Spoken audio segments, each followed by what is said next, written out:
प्रखर होता है, सारी वनस्पतियों को सुखा देता है। तालाब हो, सरोवर हो, नदियां हो, सभी सूख जाते हैं। किंतु कभी आपने सुना है सूर्य के ताप से समुद्र सूख गया? ऐसा कभी नहीं होता। और यही छिपी है एक अमूल्य जीवन की सीख। समुद्र की भांति स्वयं को धैर्यशील बना दोगे, स्वयं में वो संयम लाओगे, तो कठिनाइयों की धूप आपको कुछ नहीं कर सकती।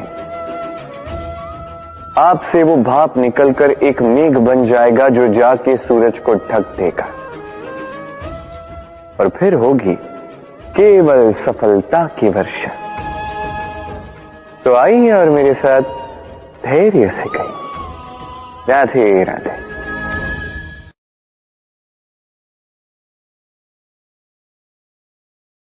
नमस्कार।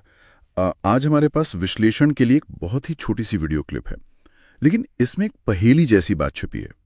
पहेली ये है कि सूरज की गर्मी नदियों को, तालाबों को सुखा देती है, पेड़ पौधों को मुरझा देती है, पर क्या कभी किसी ने सुना है कि सूरज ने पूरे समुद्र को ही सुखा दिया हो?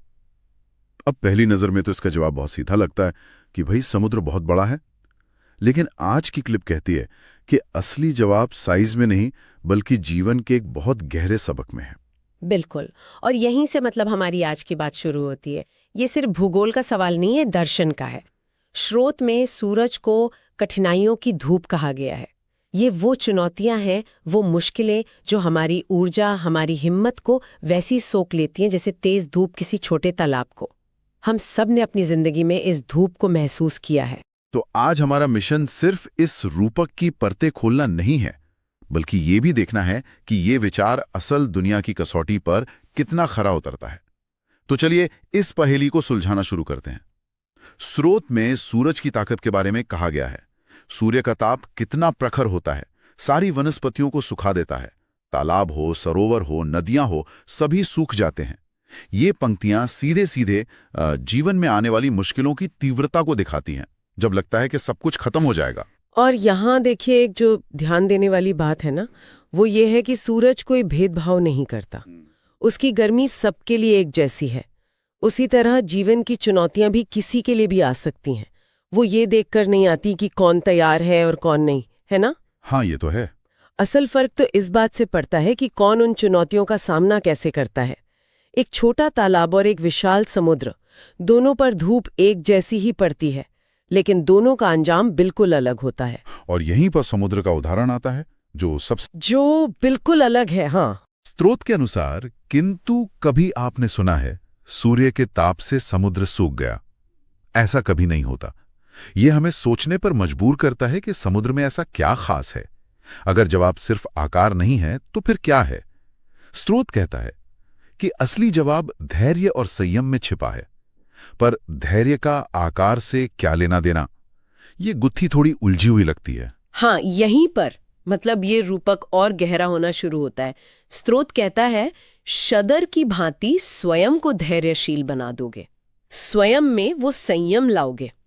अब ये शदर शब्द थोड़ा अनसुना सा है, लेकिन इसका जो कॉन्टेक्स्ट है वो साफ तौर पर समुद्र की विशालता और गहराई से ही है। तो समुद्र जैसा होने का मतलब सिर्फ बड़ा होना नहीं है, बल्कि गहरा होना है। समुद्र की असली ताकत उसकी सतह पर नहीं, उसकी गहराई में है। उसमें अपार गर्मी को सोखने की क्षमता होती है, बिना अपना मूल स्वभाव बदले। ठीक है, तो आप कह रहे हैं कि ये रेजिलियंस यानी जुझारूपन की बात हो रही है। जैसे समुद्र गर्मी को अब्जॉर्ब कर लेता है लेकिन उबलकर खत्म नहीं हो जाता, वैसे ही एक धैर्यवान इंसान मुश्किलों के दबाव को सह लेता है, बिखरता नहीं है। हाँ, लेकिन ये उससे भी एक कदम आगे की बात है। ये सिर्फ सहना नहीं है, ये उस ऊर्जा का रूपांतरण है, ट्रांसफॉर्मेशन है। और यहीं से इस रूपक का सबसे दिलचस्प मोड़ शुरू होता है। संयम का मतलब है अपनी ऊर्जा को व्यर्थ की प्रतिक्रियाओं में खत्म न करना। जब कोई तालाब सूखता है तो वो अपनी सारी नमी खो देता है, लेकिन समुद्र उस गर्मी को एक अलग प्रक्रिया में इस्तेमाल करता है। ठीक है, तो समुद्र मजबूत है, वो टिका रहता है, ये बात तो समझ में आती है।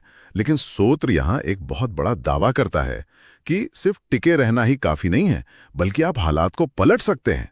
ये भाप बनकर सूरज को ढकने वाली बात, ये तो बिल्कुल किसी फिल्म के सीन जैसी लगती है। इसका असल मतलब क्या है?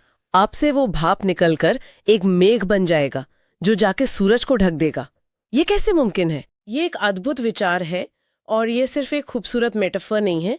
ये मनोविज्ञान में पोस्ट ट्रॉमेटिक ग्रोथ कहे जाने वाले सिद्धांत से मिलता जुलता है। Post traumatic growth? हाँ, यह सिद्धांत कहता है कि कुछ लोग बड़े संकटों के बाद सिर्फ अपनी पुरानी स्थिति में वापस नहीं आते, बल्कि वे पहले से भी ज्यादा मजबूत, समझदार बन जाते हैं। यहाँ भाप का मतलब उस ऊर्जा, उस अनुभव या उस ज्ञान से है जो मुश्किलों को सहने से पैदा होता है। आप मुश्किलों की गर्मी से सीखते हैं, एक नया नजरिया पाते हैं। यही वो भाप है। अच्छा, मतलब जिस सूरज की गर्मी आपको सुखाने आई थी, आपने उसी की ऊर्जा का इस्तेमाल करके एक बादल बना लिया और वो बादल उसी सूरज के सामने ढाल बनकर खड़ा हो गया। कठिनाई ही आपकी ताकत का स्रोत बन गई। ये सुनने में तो बहुत शक्तिशाली लगता है, लेकिन क्या ये प्रैक्टिकल है? रोजमर्रा की जिंदगी में जब कोई मुश्किल आती है, मान लीजिए नौकरी चली गई, तो उस तनाव की ऊर्जा से बादल कैसे बनाया जा सकता है? ये प्रक्रिया असल में दिखती कैसी है? बहुत अच्छा सवाल है। नौकरी जाने के उदाहरण को ही लेते हैं। शुरुआती धूप बहुत तेज होती है, डर, गुस्सा, अनिश्चितता। एक तालाब जैसा व्यक्ति शायद इस गर्मी में सूख जाएगा, यानी हिम्मत हार जाएगा। लेकिन एक समुद्र जैसा व्यक्ति धैर्य रखेगा। वो अपनी ऊर्जा को घबराने में खर्च नहीं करेगा। वो सोचेगा, विश्लेषण करेगा। यह सीखने की प्रक्रिया ही भाप का बनना है। शायद उसे समझ आए कि वो उस नौकरी के लिए बना ही नहीं था, या उसे कुछ नए स्किल सीखने की जरूरत है। ये नया ज्ञान और आत्मविश्वास ही वो बादल है। अब वो एक बेहतर नौकरी के लिए तैयार है, या शायद अपना खुद का काम शुरू कर दे। उसने उस संकट की ऊर्जा को एक अवसर में बदल दिया। वाह, ये तो किसी मार्शल आर्ट की तकनीक जैसा लगता है, जहां आप प्रतिद्वंदी की ताकत को उसी के खिलाफ इस्तेमाल करते हैं। हाँ, ये एनालॉजी अच्छी है और यह हमें एक और जबरदस्त कॉन्सेप्ट की तरफ ले जाती है, जिसे लेखक नसीम तालिब एंटी फ्रेजाइल कहते हैं। Anti fragile? ये रिजिलियंट होने से भी एक कदम आगे है। रिजिलियंट चीजें चोट सह जाती हैं और वैसी ही रहती हैं जैसे रबर की गेंद, लेकिन एंटी फ्रेजाइल चीजें क्योस, दबाव और मुश्किलों से और बेहतर और मजबूत हो जाती हैं। हमारा इम्यून सिस्टम एंटी फ्रेजाइल है, वो वायरस के हमले से और मजबूत होता है। इस रूपक में समुद्र एंटी फ्रेजाइल है। वो धूप से सिर्फ बचता नहीं, बल्कि उस धूप का इस्तेमाल एक पूरी प्रक्रिया शुरू करने के लिए करता है, जिसका अंत बारिश से होता है। और इस पूरी प्रक्रिया का अंतिम नतीजा है सफलता। स्रोत कहता है, और फिर होगी केवल सफलता की वर्षा। ये शब्द भी बहुत दिलचस्प है, सफलता की वर्षा। बारिश सिर्फ एक जगह नहीं होती, वो एक बड़े इलाके को सींचती है। शायद इसका मतलब है कि यह सफलता सिर्फ आपके लिए नहीं होती, बल्कि इसका फायदा आपके आसपास के लोगों को भी मिलता है। बिल्कुल, ये सिर्फ एक व्यक्तिगत जीत नहीं है, बल्कि एक रचनात्मक परिणाम है। आपने समस्या को सिर्फ झेला नहीं, आपने उसे एक समाधान में बदल दिया। जिस गर्मी से सब कुछ सूख रहा था, उसी से आपने पानी बरसाया। ये विनाशकारी ऊर्जा को एक जीवनदायी ऊर्जा में बदलने की कला है। सच्ची सफलता केवल कुछ हासिल करना नहीं है, बल्कि कुछ सकारात्मक निर्माण करना है, जिसका असर दूर तक जाए। लेकिन यहाँ एक सवाल मेरे मन में उठ रहा है, क्या ये रूपक हमेशा सच होता है? असल दुनिया में बहुत ज्यादा गर्मी समुद्र को भी नुकसान पहुंचाती है। हम कोरल ब्लीचिंग के बारे में सुनते हैं, जहां समुद्र का इकोसिस्टम तबाह हो जाता है। तो क्या इसका मतलब यह है कि धैर्य और संयम की भी एक सीमा होती है? क्या कोई चुनौती इतनी बड़ी हो सकती है कि वो समुद्र को भी सुखा दे? यह बहुत ही जरूरी सवाल है और इसका सीधा जवाब है हाँ। हर सिस्टम की एक ब्रेकिंग पॉइंट होती है। ये रूपक हमें एक आदर्श स्थिति दिखाता है, एक लक्ष्य की ओर इशारा करता है। ये हमें यह नहीं कहता कि हम अजेय हैं, बल्कि ये हमें दिखाता है कि हमारी क्षमता हमारी सोच से कहीं ज्यादा है। कोरल ब्लीचिंग का उदाहरण हमें याद दिलाता है कि लगातार और अत्यधिक दबाव किसी को भी तोड़ सकता है। इसका मतलब है कि सिर्फ धैर्य ही काफी नहीं है, हमें यह भी जानना होगा कि कब मदद मांगनी है, कब पीछे हटना है और कब रिकवर करना है। समुद्र भी तूफानों के बाद शांत होता है। ये एक बहुत जरूरी न्यूआंस है। तो ये एक असीमित क्षमता का दावा नहीं, बल्कि एक प्रक्रिया में महारत हासिल करने का निमंत्रण है। चलिए इस विचार को किसी और वास्तविक उदाहरण पर लागू करके देखते हैं।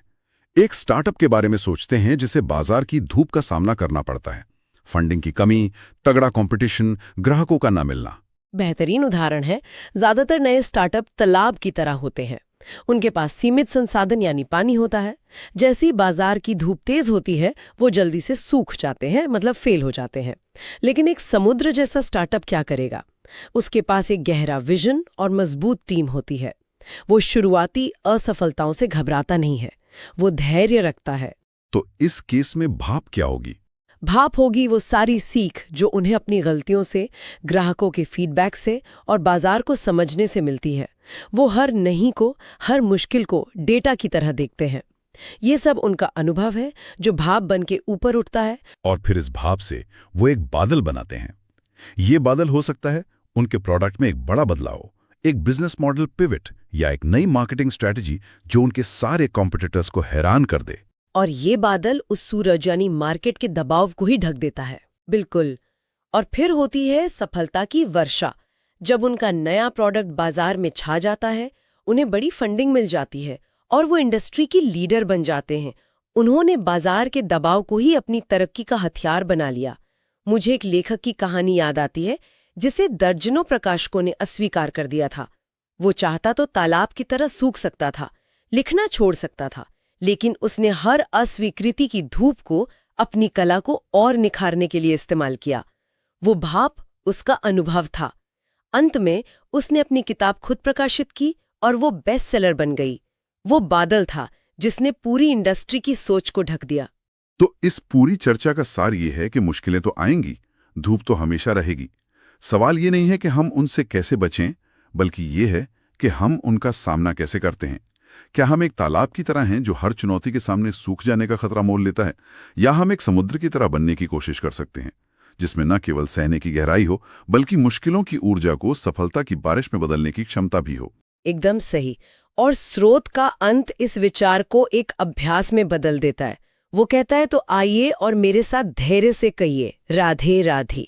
यह इस पूरे दार्शनिक विचार को एक आध्यात्मिक या कह सकते हैं सांस्कृतिक अभ्यास से जोड़ता है। यह एक तरह का रिमाइंडर है, एक मंत्र जो इस गहरे सबक को रोजमर्रा की जिंदगी में उतारने का एक तरीका हो सकता है। यह सिर्फ एक बौद्धिक समझ नहीं रह जाती, बल्कि एक भावनात्मक और आध्यात्मिक प्रक्रिया बन जाती है, जिसे धैर्य के साथ दोहराने की बात की गई है। ये इस पूरे विचार को एक ठोस आधार देता है। ये सिर्फ एक कहानी नहीं रह जाती, बल्कि एक प्रैक्टिस बन जाती है। हाँ, और अब हमारे श्रोता के लिए एक अंतिम विचार छोड़ते हैं। स्रोत कहता है कि आपके धैर्य से बना बादल सूरज को ढक देगा और फिर सफलता की वर्षा होगी। ये बहुत सकारात्मक है। लेकिन उस वर्षा के बाद क्या होता है? क्या सूरज फिर से नहीं निकलेगा? बिल्कुल निकलेगा। बारिश के बाद तो आसमान साफ होता है और धूप फिर से आती है। तो शायद इसका असली मतलब ये है कि चुनौतियां यानी जीवन की धूप एक स्थायी हिस्सा है। वो हमेशा आती रहेंगी।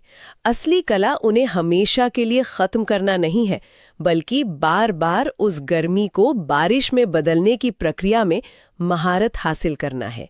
ये एक चक्र है। तो अगली बार जब जीवन में धूप बहुत तेज हो, तो सोचने वाली बात ये नहीं है कि ये कब खत्म होगी। असली सवाल ये है कि हम इस धूप की ऊर्जा से कौन सा बादल बनाने की तैयारी कर रहे हैं। क्या हम तालाब बनकर सूखने के लिए तैयार हैं या समुद्र बनकर बारिश करने के लिए?